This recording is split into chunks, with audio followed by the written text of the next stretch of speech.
Hey Dylan, how you doing? Pretty good. How about you? Good. You did a good job. Thank you. And yes, you're able to submit the extra credit. I saw that. Thank you. I went ahead and submitted it. Good. Good. Joe, you there? Yeah, I'm here. Good enough. Good enough. Uh, so how we doing, guys? Doing okay? Pretty good. Mhm. Fine as kind. Okay. I got lots to get through today. I only didn't get through as much as I wanted in the morning, but you guys generally do a better job than they do. Okay. So we'll see how far we get. All right. I'm a little bit, it's getting to be about 5 minutes after. So I'm going to go ahead and start and hopefully other people will join us. All right. One of the things that we need to understand for periodic trends is the effective nuclear charge. And basically what that is the electrons that are in the outer orbitals get screened by the ones that are in the inner orbitals. So that if I have 10 electrons in the inner orbitals, they're sucking up a lot of that positive charge that's coming from the nucleus. So if they're doing that, then this one out here isn't seeing all of the 11 pluses that it possibly should.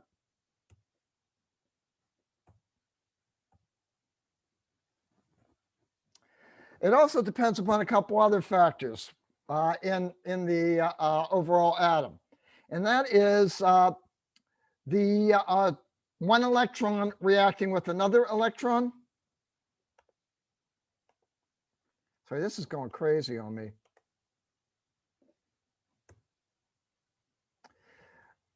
Okay. I'm sorry, hold on a second, guys. I can't deal with this. All right. Sorry about this. Let's try to start over. Basically, you got the electrons in the outer shells. They're being screened by the electrons that appear in the inner shells. So that you also have other factors going on, and that is electrons tend to repel one another, and the protons in there try and repel each other as well. So they screen, the inner core screen the positive effect from the nucleus from the outer electrons. And many of the properties, many of the trends that we're going to be talking about in the next couple minutes are determined by the effective nuclear charge. And basically you can define that as being the Z, which is the atomic number or the number of protons, minus S. And F is going to be almost equal to the number of inner shell electrons. So if I'm dealing with a sodium atom, this electron out here is being screened by the 10 inner core electrons. So it's effectively only seeing a positive charge of about +1. Does that make sense to you guys? Yeah.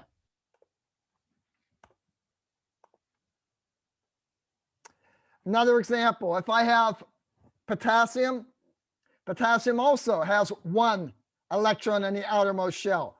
It has 18 innermost shells.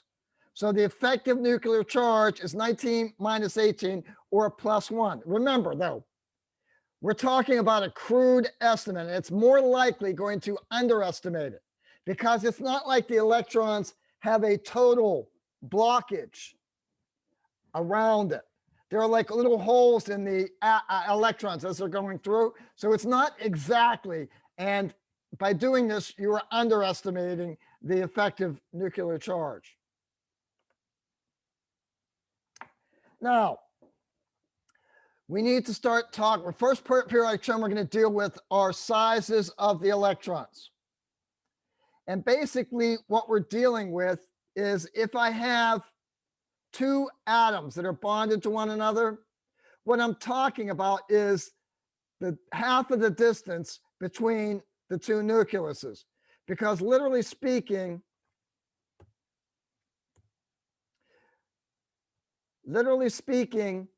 if I have this, half the distance gets me to where the outermost electron is.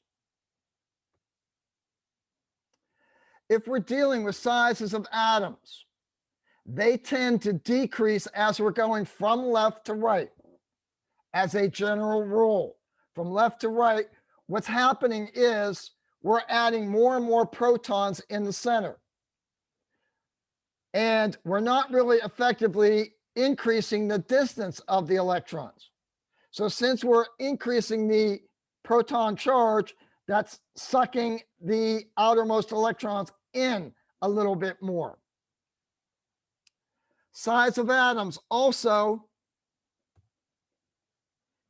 increases as we go down the chart. And this makes more sense because as we're putting another orbital out there, that's making the size of the atom larger. General rule, from left to right, we decrease. From bottom to top, we decrease. Now, the size is going to depend upon the nuclear charge and the number of electrons and the orbitals in which they reside. 2 points I want you to make. Cations are smaller than their parent ions. The reason for this, when you take a cation and you make a cation, you take all of the outer shell electrons away from it. So because of that, we go from a larger orbital down because this is where the size of my atom is now defined. So cations are always smaller than their parent atoms. On the other hand, anions are larger. The reason they're larger is electrons repel each other. And the electrons want to get as far as humanly possible away from each other, which means that the distance is going to be as large as it can be.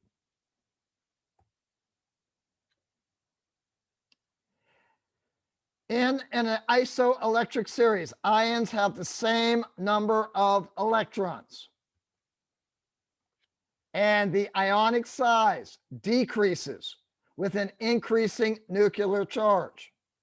So, what that means, remember we said that lithium is larger than beryllium because beryllium had more protons. Well, if we take the electrons away, the charge that outer electron is seeing from lithium is only +1, whereas beryllium, it's +2. In other words, it's seeing more of a positive charge, so it's getting sucked in. Those outermost electrons are getting sucked in more. So that's why beryllium and boron even, the charge is decreasing as we go from left to right. Okay, Dylan, you got your periodic table with you. Yep. Okay, chlorine, potassium, and I gotta find my periodic table. Chlorine, potassium, selenium, rubidium, and germanium. What is the largest? Chlorine. Okay, look at rubidium. What shell does rubidium go out to?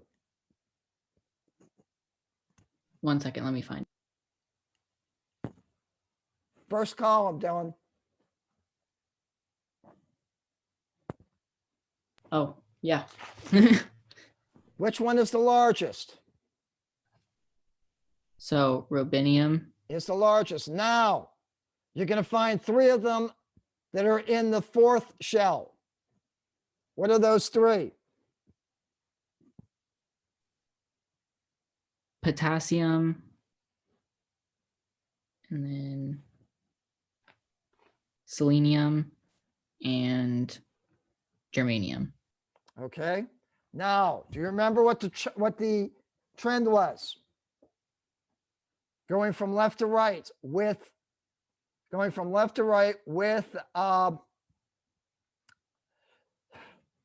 size in mind. It will decrease. Okay. So if it decreases from left to right, what is the next largest atom? Potassium, Then germanium, then, selenium, and chlorine's left behind because it only gets to the third level. It only has 3 orbitals out there. Okay. Now let's see who else there. Blake, you out there, Blake? Yes. Were you Hello. here when I told you about cations and anions? About them being different. Yes. One's always smaller and large. Yes. Cations are always smaller than their parent. Anions are always larger than their parent. So given that, what is the smallest nitrogen I It'd be have? N+3, Very good. And then, N+1, and then, N minus. then, Wait. The N-3. okay. Cations, it's the other way. Mhm. The more electrons you have, the larger it is because they repel each other. So you're right about the cations. Cations are always smaller than the parent. Okay. Cool. So you also have a +3 charge here, right, Blake? Yes. So if you have a +3 charge, it's smaller than the nitrogen. So nitrogen is going to be larger than the N+3, correct? Yes, that's correct. But the N+3 is seeing a larger charge than the N+1, correct? That is. So nitrogen is larger than N+3, which is larger than N+1. So N+1 is the, I'm sorry. Wait. N is larger than N+1, which is larger than N+3. N+3 is the smallest one of them. Okay? Cool. David? Yep. Or Blake? Who am I talking with? Blake? Yeah, you're good. Sorry, lost you for a second. Okay, parent cations mean that cations are always smaller than their parent. Stop. Cations are always smaller than their parent. So nitrogen is smaller than, I'm sorry, the cations, N+3 and N+1 are smaller than the nitrogen. We're good with that? Yep. Okay, now we have a larger charge for the N+3. So that's going to suck things in more than the N+1. So if we're going from largest to smallest, N is the largest amongst those three, then N+1, then N+3. Now, cations are always larger than their parent. So,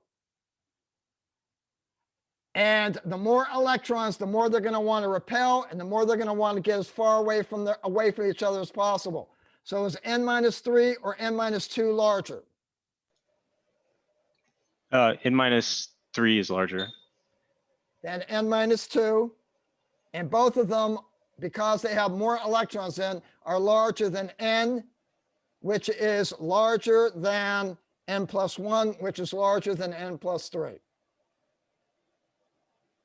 Do we have that logic down now, guys? Yep. I'm good. The thing to remember, cations are always smaller than their parents. Anions are always larger than their parents. Okay. Second thing, and I'm gonna stop the slideshow here for a second because I need to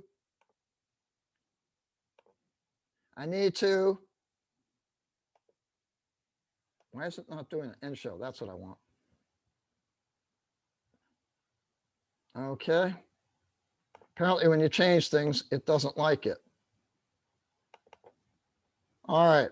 Now, we're going to go with ionization energy. Ionization energy is the energy required to pull an electron away from an atom. If it's the first ionization energy, it's the energy required to take one electron away. If it's the second ionization energy, that means one electron's already been taken away, and this is the amount of energy required to take the second away. Now, David, when you take an electron away from an atom, okay, Right. what happens to the charge on that atom? It gains +1. It's a +1. So do you think it's harder to take something away from a +1 or a neutral? Do you think it's harder to take A an neutral electron? because it would be more balanced. David, what is, okay, how am I going to describe this? Okay, you have, I'm sitting here trying to think how I'm going to explain this to you. All right.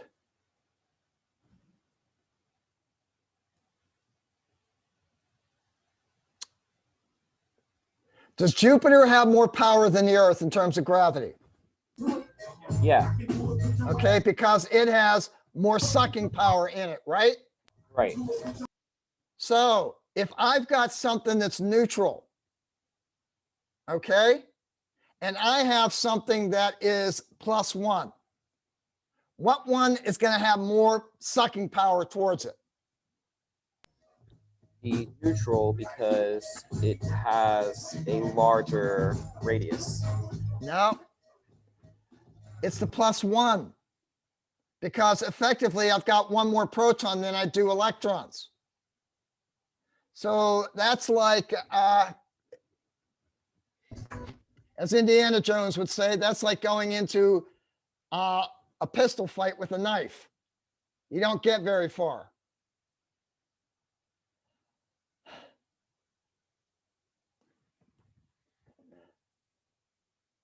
So the more protons it has, The more protons it the has, higher the pool is, like kind of the higher the gravity.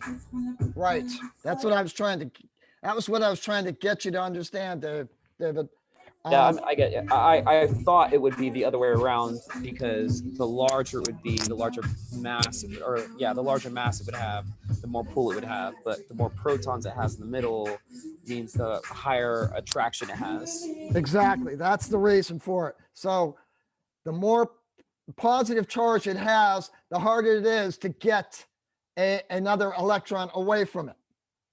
So your first ionization energy is always going to be less than the second one, which is going to be less than the third one, because you're dealing with more positive charge being felt by those electrons.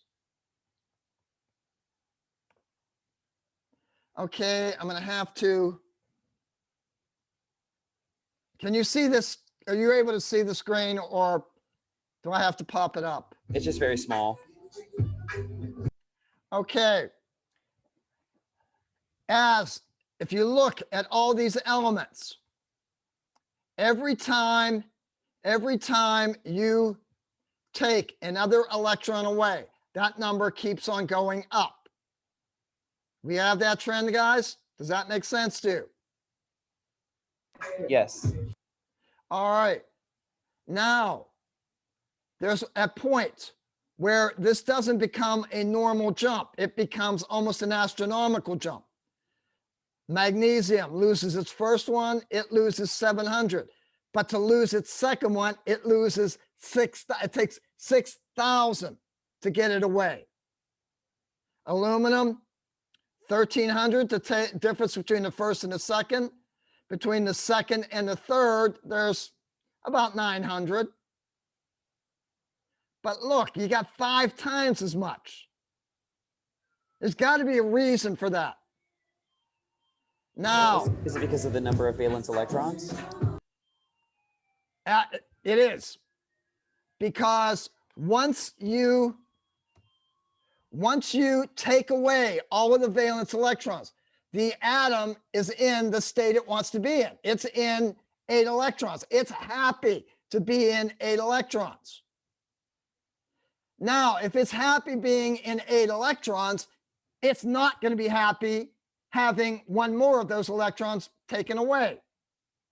Sodium has in its shells, the first shell is 2, the second one is 8. The third shell is 1. So sodium is seeing that one little electron out there and saying, hey, I can be just as happy if I have a full orbital. If I have an absolute orbital that is full. So it's not going to break my heart too much to lose that first electron. Now I go to remove the second one, I'm messing with the full orbital. Full orbitals make the atoms much more stable. So in order to pull that second one out and destroy the full orbital, I'm going to need a lot more energy. Let's look at magnesium. Magnesium has 2 valence electrons. So taking the first one is fairly easy. It takes a little more energy to get the second one away. But if I'm looking to take that third electron away, I'm looking to disturb a full orbital. Aluminum, 3 valence shell electrons. So taking the first one away isn't that big a deal. Taking the second one, even taking the third one is not that big a deal. But when I go to take that fourth one away, I'm disturbing a full orbital. Atoms don't like to have full orbitals disturbed. So in order to do it, you're going to have to use much more energy to pull it away. Does that make sense to you all? Yes. Okay, I'm seeing 5 of you. I'm getting 1 answer. Joe, Yeah, it makes Blake, sense. Dylan, is this making sense to you? Yeah. Yeah. Yep. All right.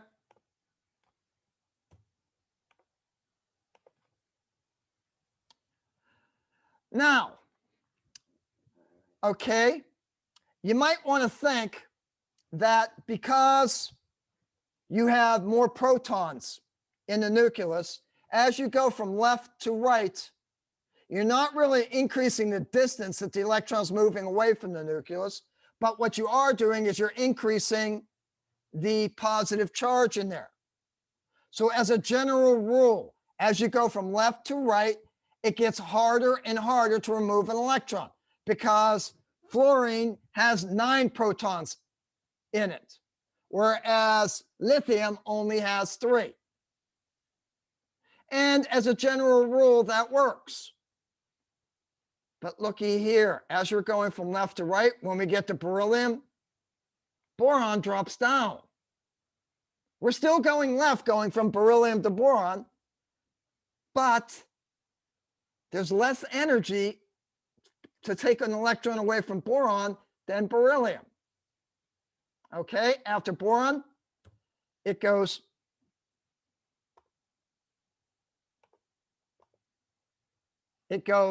damn it, sorry. After boron, it goes up and up, then it goes back down again.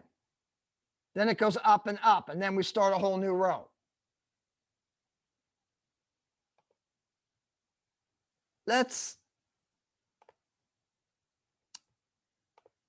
Are you still seeing the slideshow? Yeah. All right. I'm going to use quantum mechanics to kind of explain that. If I have boron Okay. I'm going to, if I have beryllium, I am going to have 2 electrons in my S shell, but none in my P. Is that true? Guys, Say is it that again. true? If I have beryllium, I have 2 electrons in my 2s orbital, but I have none in my 2p. No, Is it that doesn't. true? Be. Is that true? It Yeah. doesn't have a 2p, does it? It has, wait, you have to understand, these orbitals exist. There is a 2p, there's actually, if you really want to think of it, there is a 6p for beryllium. Those orbitals all exist out there. They're just not used in the ground state. Okay. So we have 3 orbitals for the p, they're not being used, right? Let me draw in boron. Much better.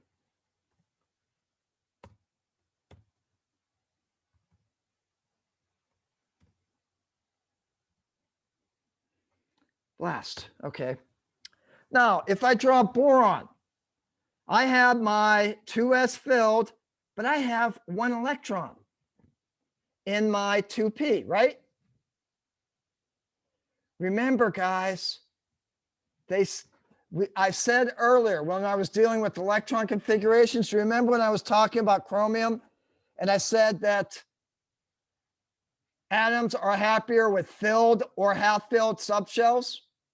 Yeah. Do you remember that? Yeah. So when I'm dealing with boron, I got this extra electron out there in the p. I've got added stability by the fact that I have an s orbital filled, but this electron sitting out there is making it a little bit more unstable. So it's fairly easy to lose this. The first ionization for boron, I'm just going to take this electron, but I'm still left with a filled subshell, so I'm fairly happy. Look what happens if I do the same thing with beryllium. I'm happy now. I have a filled orbital. If I take an electron away, I'm taking a filled orbital and I'm disturbing it. So it takes more energy for beryllium to pull an electron off of beryllium than it does to pull one off of boron. Is that making sense, guys? Yeah. Yeah. All right, I'm going to draw 2 more examples. And that is oxygen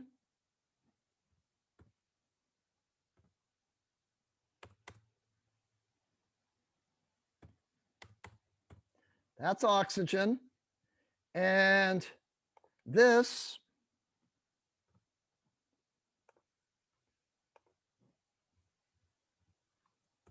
is not M. I think I want to do this. Okay, that is nitrogen. Okay. David, do you have a brother? No, I have 4 sisters. Same difference. Okay, you got 4 sisters. Have you ever taken a long trip with your 4 sisters? Yeah. All right, everybody gets shoved in the car. Dad goes driving out the driveway, and before you've reached the end of the block comes the first, "He's touching me" comment, right? Okay. Do you irritate one another when you're in the car? Or did you when you were children? Of course. So, looky here. When I have oxygen, I've already put another electron in a small orbital with another electron. They don't like it. So it's real likely for me to take oxygen, which is the top one here, and I can easily take that away. On the other hand, if I try and do that with my nitrogen, I have a half-filled orbital. I'm in a stable situation here. I'm going to want to hang on to that electron a little extra. So oxygen up here, which is this guy, oxygen doesn't mind to have its electron taken away. Whereas nitrogen doesn't want to give up its electrons. So it takes a little less energy for oxygen to lose its first electron than it does for nitrogen. Is this making sense, guys? Yes. So as we are doing this, by the way, you still seeing the slideshow? Yeah. As we are trending, we go lithium, beryllium, boron, because with boron, we're adding an electron into the P. Then we go carbon, nitrogen, then we go oxygen, which puts an extra electron in one of the suborbitals. So as a general rule, yes, you are, as you're going from left, this is left, this is right. As we're going from left to right, we are generally increasing the ionization energies because we've got more protons in there. But there are a couple of exceptions. You notice in the third shell, the same thing happens. Sodium, magnesium, more energy to take away the electron, or less energy to take the electron away from aluminum than for magnesium. Then we go silicon, phosphorus. Again, a little less energy to go to sulfur because sulfur's got an extra electron in there. It holds very, very well for the second and the third orbital. It starts to go a little bit crazy when we get into the fourth one because that's where we're involving d electrons as well. Is this making a little sense, guys? Yeah, it makes sense. Mm-hmm. So this is what I'm going through right now real quick is just what I tried to explain. Okay. So ionization energy is pulling electron away. All right. Electron affinity is the energy change that accompanies adding an electron to an atom. If you add an electron to an atom, it's exothermic. So electron affinity is the adding of an electron. Ionization potential is the taking away. Do you think we have a similar thing happening with electron affinity that we did for ionization potential? Are we not dealing with electrons? Yeah. Yep. So if we're dealing with electrons, are you suspecting we have something similar? Yes. All right. We do, but we have to realize what is happening. Okay. In general, as we go from left to right, it becomes more exothermic in general as we go from left to right. But again, just like we did before, it's getting less energy for beryllium to add an electron to that, and it's less energy for nitrogen. Let's see why. That's not what I wanted to do. Home, new slide. Layout, this. Okay. If I am dealing with beryllium,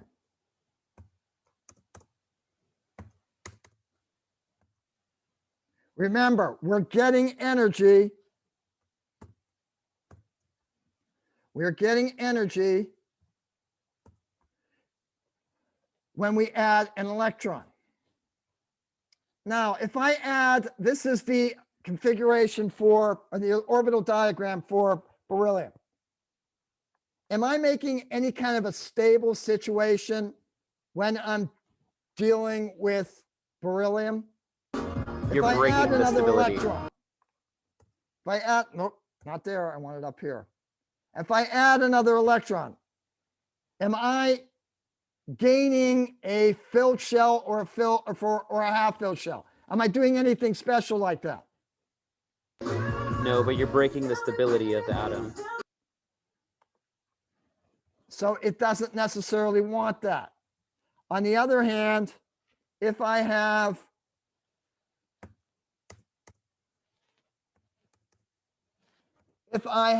lithium,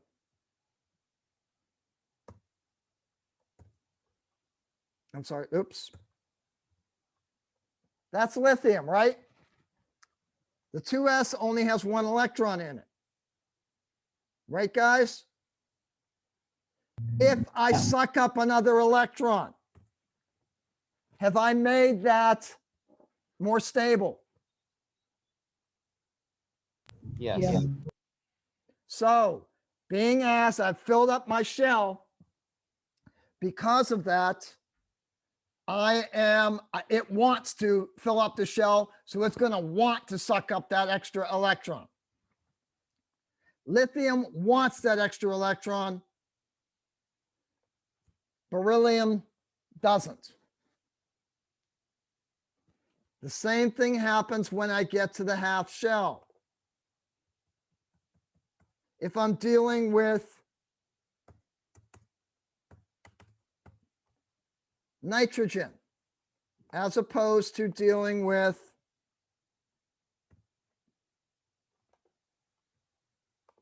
carbon,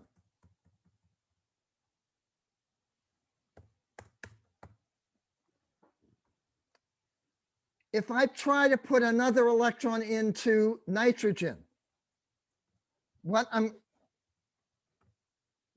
going to do is I've got the same problem I had before with oxygen. I'm adding another electron in there, and I got 2 electrons in the same suborbital.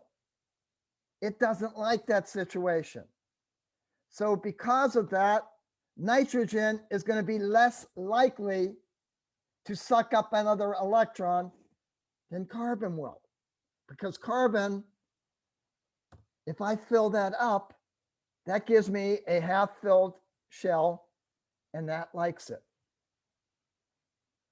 So when I'm dealing with ionization potential, the break comes between beryllium and boron. Second break comes between nitrogen and oxygen. When I'm dealing with electron affinity, that break comes between lithium and beryllium and between carbon and nitrogen. And that all has to do with taking an electron away or sucking up an electron.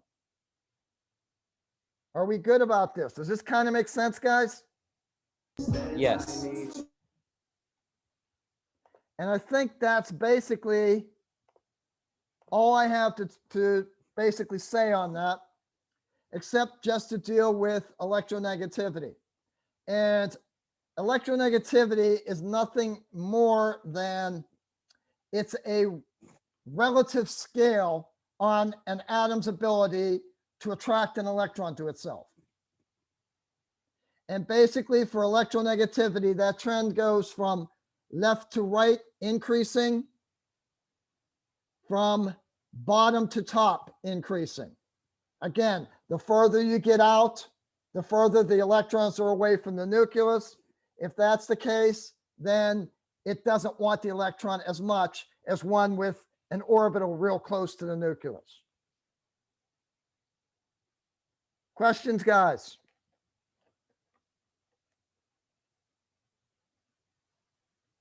We good with this? I would anticipate a series of multiple choice questions on these kind of things on the next test, guys.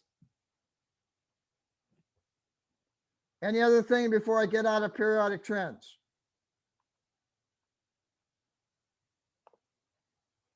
Okay, fine. That's not what I want. Okay. We're now into chapter 10. And in chapter 10, we're going to be dealing with bonding, ionic bonding, and covalent bonding. That's primarily what chapter 10 is about. Ionic bonding, we're going to get into lattice energies. With covalent bonding, that's where we're going to be dealing with Lewis dot structures. By the way, I'll get into that later. So we're going to be talking about lattice energies and ionic compounds. We'll deal a little bit with covalent bonding. We're going to get heavy into Lewis structures. That's as far as I got in the morning class. At the pace we're going now, that's probably as far as we're going to get here as well. Once we get Lewis structures, once we get those down, we're going to deal with electronegativity and bond polarity. We're going to deal with resonance and formal charge. And unfortunately, guys, this is going to be the only math we're going to have for this next test. I'm sorry, that's not true. For the next couple chapters, bond energies are going to be the only math you're going to really have to deal with. And bond energies are also an extension of thermochemistry. And I know how much you guys liked it the last time. So ionic bonding. In ionic bonding, we transfer the electrons totally. Now, as we saw when we were just dealing with the periodic trends, it takes energy to remove electrons from an atom. So sorry, my dog is chewing on herself. So if I take an electron away from sodium to make an Na+, I need to have energy to do that. We can't see your screen. Does that make it a little difficult? Thank you for telling me.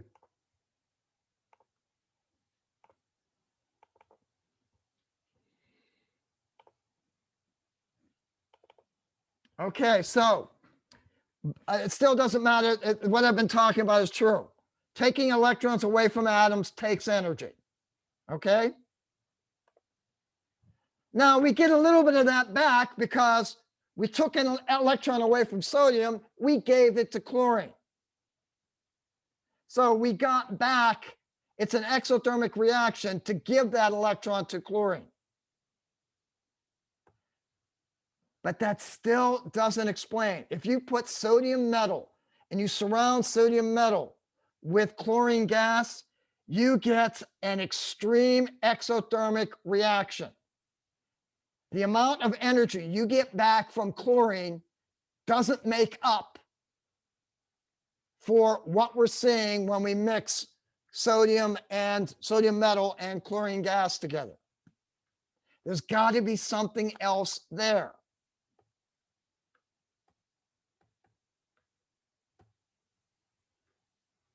There's a third piece to that puzzle. Now let's look at this.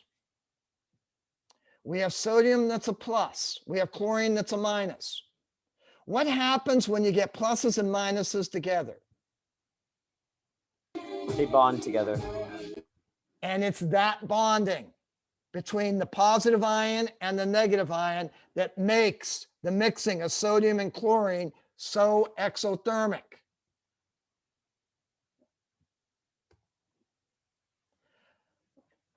So we have to deal with something that's called lattice energy. And by definition, the lattice energy is the amount of energy that's required to completely separate a cation from its anion. That is what the definition of lattice energy is. It's governed by something called Coulomb's law, where the lattice energy is equal to a constant that they call K times the charge on the first particle times the charge on the second particle divided by the distance between them. Okay? So David, if I've got two large ions and I have two small ions, is my lattice energy going to be bigger for my two large ones or my two small ones?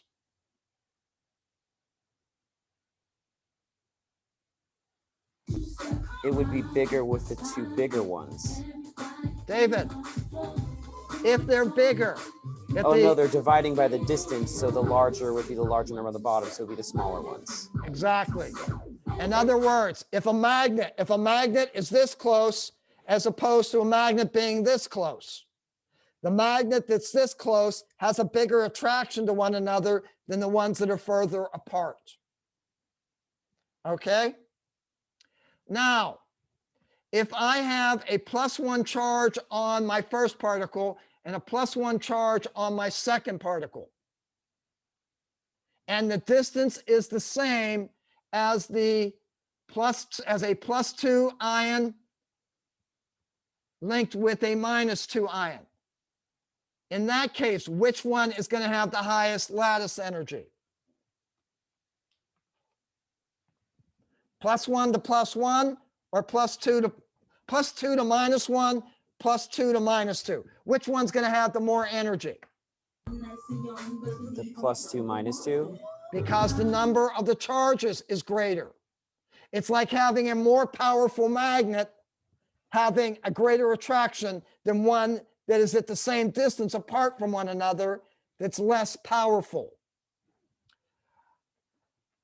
Guys, if you have a periodic table, look at it right now. Look at the third level, the third row, the one that begins with sodium and has magnesium next to it. If I look off to the right, that has sulfur and chlorine. They relatively have the same diameters to one another. So my distance isn't going to change all that much. But if I have sodium linked to chlorine, and I compare that to magnesium linked to sulfur, which one of those two is going to have the greater lattice energy? The magnesium and the sulfur. Same distance, bigger charges. So the magnesium is going to have a larger attraction for the sulfur than the sodium is for the chlorine. So the lattice energy for magnesium sulfide is going to be greater than the lattice energy for sodium chloride. Somebody other than David, answer this. If I'm dealing with sodium and chlorine as opposed to potassium and bromine, do they both have the same charges? Yes. Okay, which one's larger?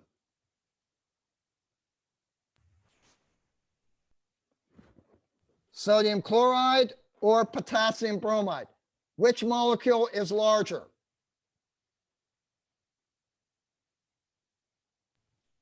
Potassium bromide. Potassium bromide is because it's one more shell out. Okay, so if potassium bromide has the greater intermolecular distance, is it going to have a bigger or a smaller lattice energy than sodium chloride? Smaller. Because the distance, we're dividing by distance. If distance is bigger, energy goes down. That's the kind of questions I want you to be able to think through and answer.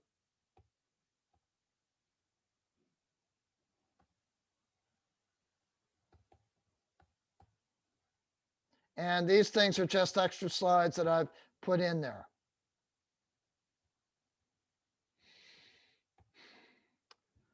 So if we're dealing with that sodium and we're dealing with that chlorine, it takes energy to take that electron away from sodium. It takes energy to take that electron away from the second sodium. It takes energy to break the chlorine-chlorine bond. So this is all taking energy. So if we're looking at this being our starting point, this being our intermediate where we get Na plus an electron plus Cl, it's going to take energy to get to that point. Adding the electron to chlorine brings us back part way. But what really brings us back the whole way is the lattice energy between the sodium plus and the chlorine minus.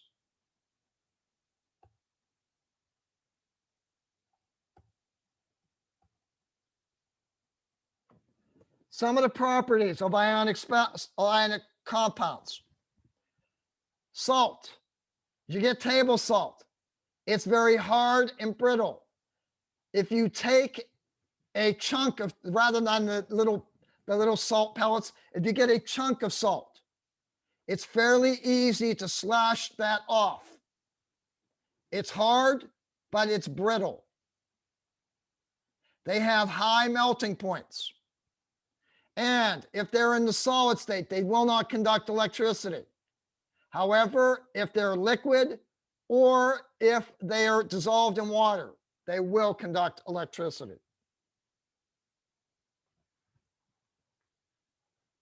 Now, when we're dealing with the other type of bonding called covalent, this is the type where we're dealing with a sharing of electrons. Ionic bonding, we're dealing with a metal and a nonmetal. In covalent, we're dealing with a nonmetal and another nonmetal. They can share their electrons equally. If they do share them equally, it's a nonpolar bond. If they share the electrons unequally, that is called a polar bond. And we can have single, double, or triple bonds dealing with covalent bonding. Because they're sharing the electrons, this sharing becomes the glue that keeps the atom together.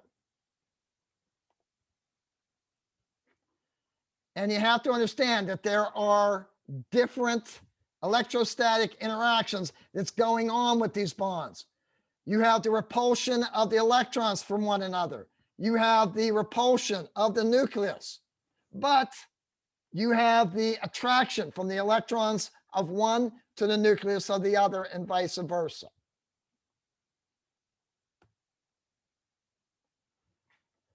So when we're dealing with covalent bonding, okay, we have a fluorine out there and we have another fluorine out there. Each of them have one unpaired electron.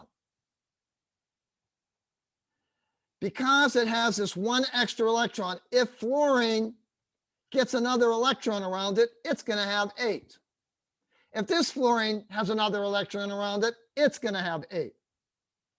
So we're going to work together, these two fluorines, and so we're going to share these two. So kind of we have 8 electrons around the left fluorine and 8 around the right. And so basically when we're looking at it like that, it's almost like we have a neon electron configuration. If we have a single bond, the atoms are held together by one electron pair. So this pair of electrons spends time around the hydrogen as well as the oxygen. This pair of electrons spends time around this hydrogen and this oxygen. If I have a double bond, what that means is I have 2 pair of electrons which are being shared. So the oxygen donates 2 electrons, the carbon donates 2 electrons. And these are all being shared by the oxygen. They're equally going around the carbon.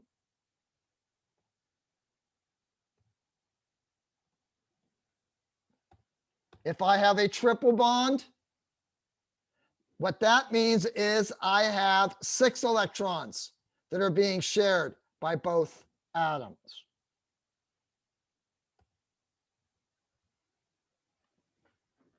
Now, this comes to the point where I'm asking you if you printed out the things I asked you to print out. Would that be a no? I did not. Yeah, believe me, I hold the bar very low here, guys. Do it next time.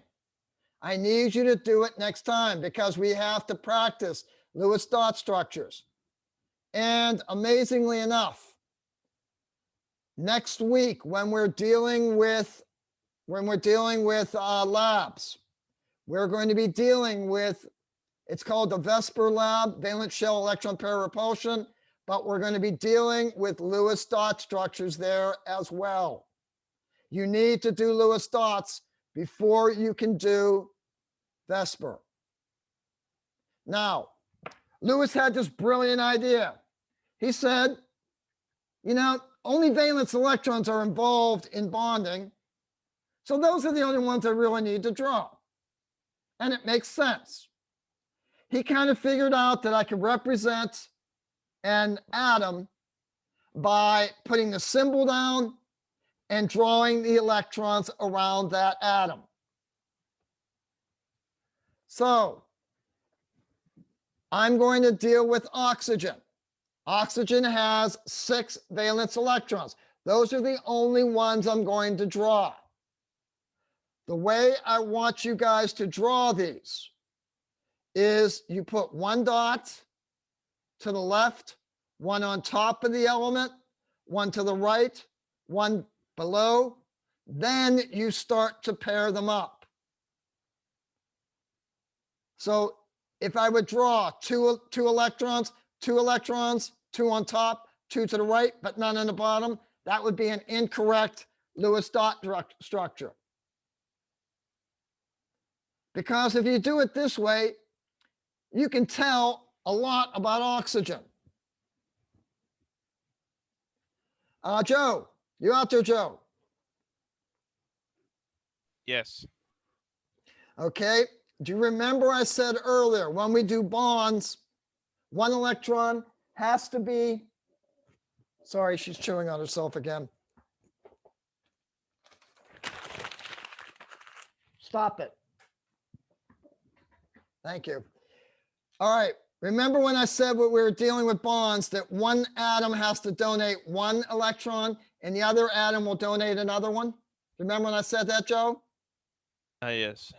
Okay. So looking at the way I've drawn oxygen here, how many things can bond to oxygen? 4. Oh no, 2. 2, because I only have 2 You have 2, yeah. unpaired electrons. If I draw nitrogen, nitrogen has 5 valence electrons. So I started off 1, 2, 3, 4. I pair up with the first electron. Now, Blake, looking at nitrogen, how many things can bond with nitrogen? 3. I got 3 unpaired electrons. 3 things can bond with it. Already, Lewis dot structures are telling us something. And I'm going to, you guys don't, do you need to know how, do you need to, does this make sense, or do I need to have you go through and tell me what the Lewis dots are for sodium? No, this makes sense. Okay. I'm good. Similarly, if I have molecules, I can represent them with Lewis dot structures. The only thing is, if I'm going to link one atom to another, I need to put 2 electrons between them because those are the 2 that those 2 atoms are sharing. So if I draw carbon out here, carbon has 4 valence electrons. I put 1 on one side, 1 on another, 1 on the right side, 1 on the bottom. That means I have 4 places that that carbon can bond with something. Hydrogen has 1 electron. So I can make a bond between carbon and hydrogen by putting a pair of electrons between them. I can do the same thing with this hydrogen and this carbon. Hydrogen donates 1, carbon donates 1. And I can draw it all the way around, that way representing that I have a molecule of methane. So this is the way, this is the general idea of what these are representing. Now we're going to get into the rules. This is what I wanted you to print out. Print out this, the next 3 slides so that you're going to have it for next Tuesday. When you're doing Lewis structures, the first thing you do, you look at the molecular formula and you write down the elements, and you write them down. Generally, you put the least electronegative element in the center. There are some reasons why that doesn't hold true, but in general, put the least electronegative in the center. Then you look at all of the elements that you have, and you add up all the valence electrons. To the valence electrons, you account for charges. If you have an ion, and that ion has a positive charge, then you have to, forever how many positives you have to subtract 1 electron away from the valence electrons. If your ion is negative, you have to add a valence electron for each charge that you have. So if you have a -2, that means you have to add 2 electrons to the valence electrons. Next thing, you have to put 2 electrons, 2 dots between each of the elements, because if you don't, that means you're not bonding those 2 atoms together. The electrons between the atoms are called the bonding electrons. They've been used up now. So you count all the bonding electrons that you've used up, and you subtract that from the number of valence electrons. Next step, you put lone pairs of electrons around the terminal atoms. If it's bonded with 2, that means the terminal atom is going to have 2, 4, 6 lone pair electrons around it. If it's bonded on either side with something, then it's not a terminal atom. I'm just talking terminal atoms at this point. So you're going to put 6 electrons in terms of pairs of electrons around each of the terminal atoms. Next thing you're going to do, you're going to count up all the lone pair electrons you've made. You're going to subtract that from the remaining electrons. If you have any leftovers, they're going to go on the center atom. Now you look at the center atom.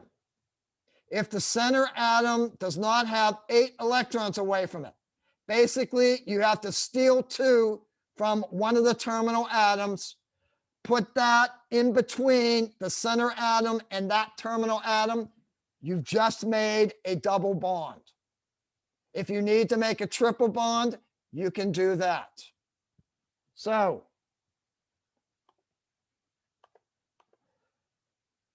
last thing you do is you make sure that all the atoms have 8 electrons around them.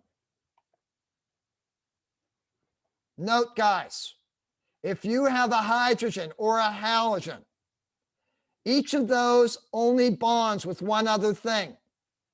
So when you have a halogen or a hydrogen, that ends the chain. Just keep that in mind.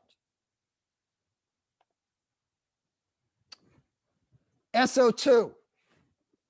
If I'm dealing with SO2 and the first thing I got to do is write them down, and I got to write them down with the least electronegative in the center. David, sulfur and oxygen, which one's the least electronegative? As far as the SO2, Yes. the less electronegative would be the sulfur. So I'm going to put that in the center with 2 oxygens on either side. Next thing I'm going to do, I got to link all of the elements together. So I'm going to put 2 dots between the left O and the sulfur, and I'm going to put 2 dots between the right O and the sulfur. And I'm also going to add up all my valence electrons. I've got one sulfur. That one sulfur has 6 valence electrons. So I have 6 from sulfur. I have 2 oxygens. Each one of the oxygens has 6 electrons. So there are 12 from the oxygen. I have a total of 18 valence electrons. Now I put the 2 dots between my sulfur and left oxygen and 2 dots between my sulfur and right oxygen. I've got 4 bonding electrons. I subtract that from the 18 valence electrons I started with. That leaves me with 14 more that I have. My next rule says I got to put electrons around the terminal atoms to add up to 8. I add them in pairs. So I'm going to put this oxygen has 2 bonded to sulfur. It needs 6 more. This oxygen has 2 bonded with sulfur. I'm going to put 6 around it. Now I've used up 2, 4, 6, 8, 10, 12. After subtracting the bonding electrons, I had 14 left. I just used up 12 more. I got 2 electrons left. Those 2 electrons go around the center atom. Now, I'm going to count the electrons around the center atom. I got 2, 4, 6. That means I got to take one of these lone pairs that's around one of the terminal oxygens and put that in and make it a bonding electron so that I'm going to have a double bond. Last thing I'm going to do is I'm going to check to see that all my elements have 8 electrons. This oxygen, 4 bonding electrons, plus 2, 4 lone pair electrons. It has 8. This oxygen has 1 bonding pair of electrons and 2, 4, 6 lone pairs for 8. This sulfur has 2, 4, 6 lone pairs, or excuse me, bonding pairs, and 1 lone pair. So it has 8. I'm good. Anybody have any questions? Any questions about what I did?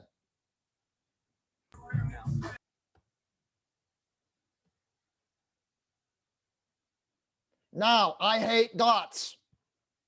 I cannot stand dots. The reason I hate dots is because it's amazing. You guys have a way of erasing, and you have a way of erasing where you erase half the dot away. And this way, when you're bringing me a face-to-face test, you can say, but Mr. Popovich, I tried to erase that. If it was not supposed to be there, or if it is supposed to be there, it says, well, the dot's right there. You can see it. I hate dots. It's a lot harder to do that with lines. Plus, it's easier to draw lines. So a line can be substituted for 2 dots. So if I'm drawing my SO2, this lone pair can be represented by a line. This lone pair can be represented by a line. I've got 4 bonding electrons. The double bond can be represented by 2 lines. I get a lone pair around the sulfur, 1 line. 1 bond between the sulfur and the oxygen for 1 bonding. And believe it or not, this is supposed to be over here. 2, 4, 6 lone pairs, 2, 4, 6 lone pair electrons. Questions, guys?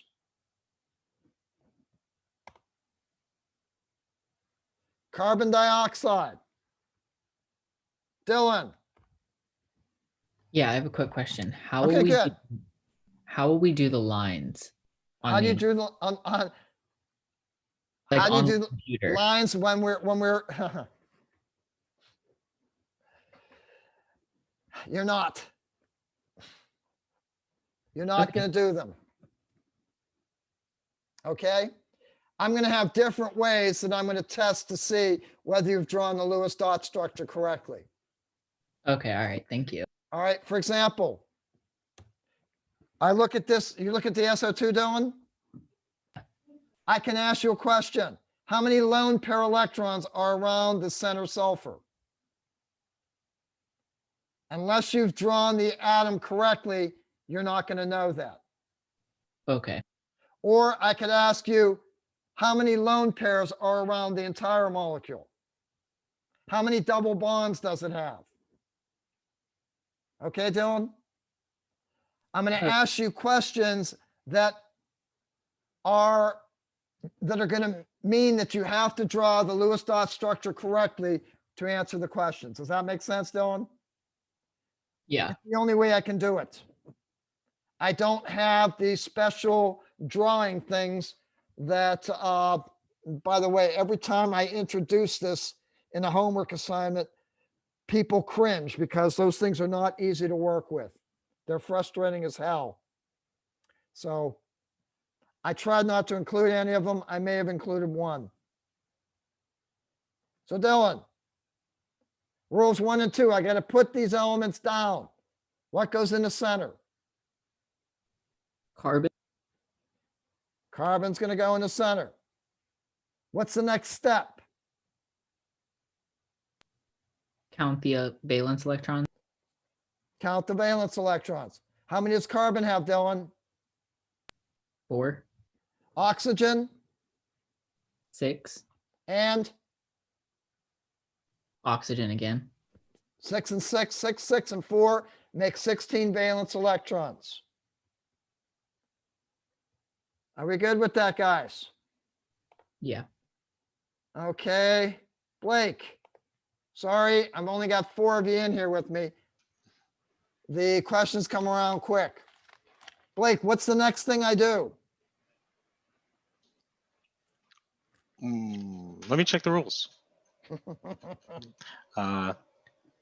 Did we already add up the valence electrons? Yes, we did. We've got 16. Okay, cool. So we're going to put 2 electrons between each of the elements. Okay, I'm going to put 2 between the left oxygen and carbon and the right one. That's going to use up 4. How many do I have left, Blake? I didn't know the original number, 16. so it'd be 12. 12 left. What do I do then, Blake? Fill the terminal atoms. Okay. If this oxygen has 2, if the left oxygen has 2 bonding, I'm going to be able to put how many around the left oxygen? 2 lone pair. Oh no, we're doing yeah. Fill the terminal. It's got Pairs. 2 bonding. How many more can it take?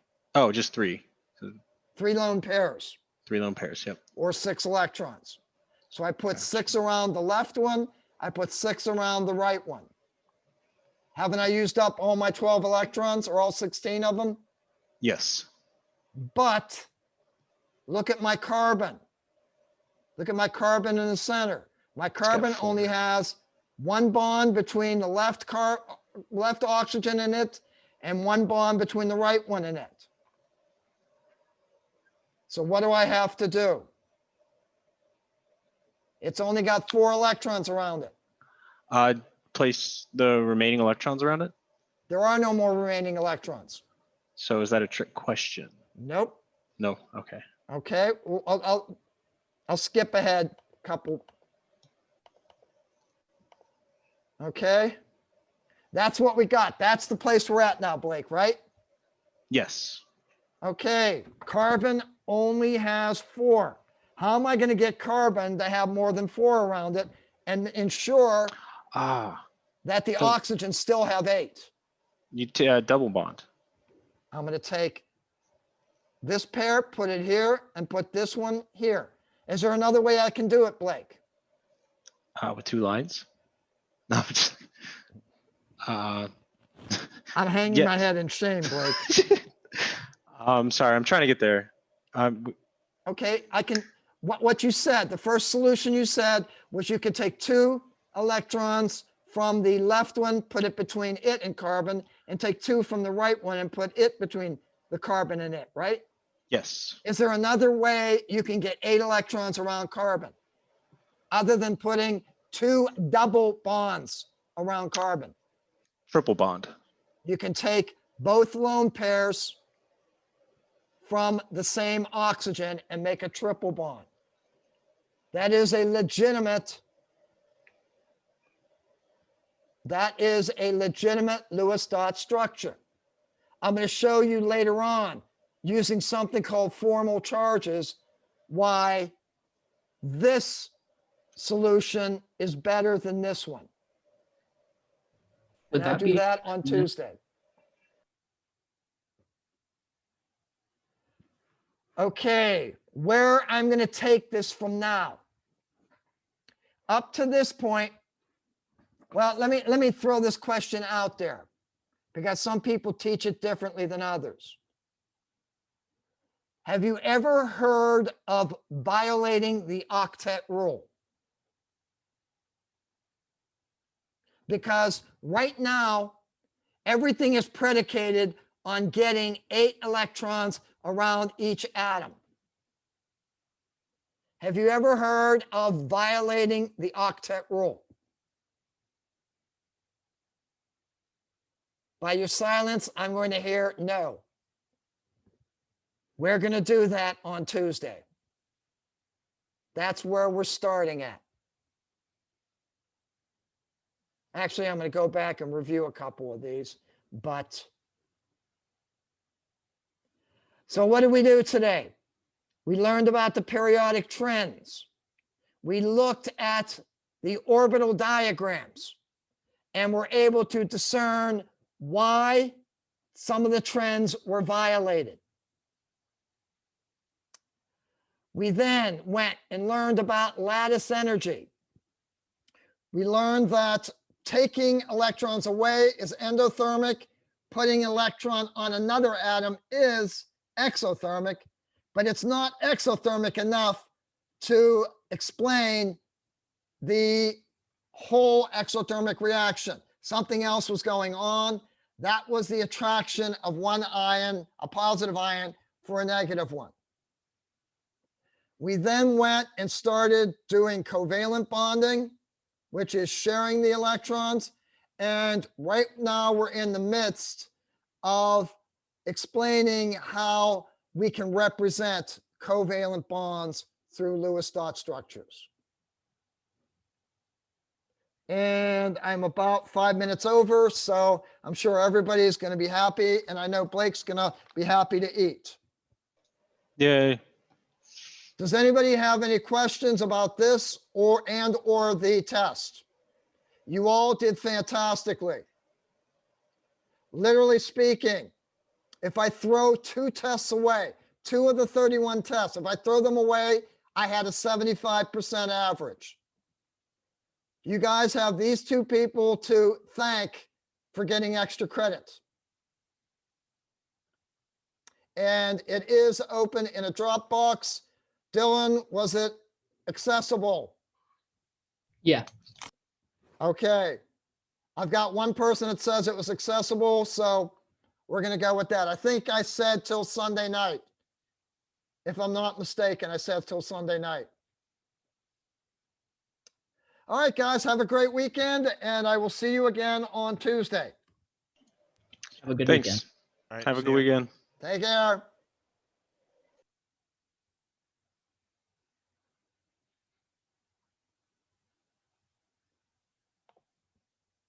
Man, are you still out there? Man.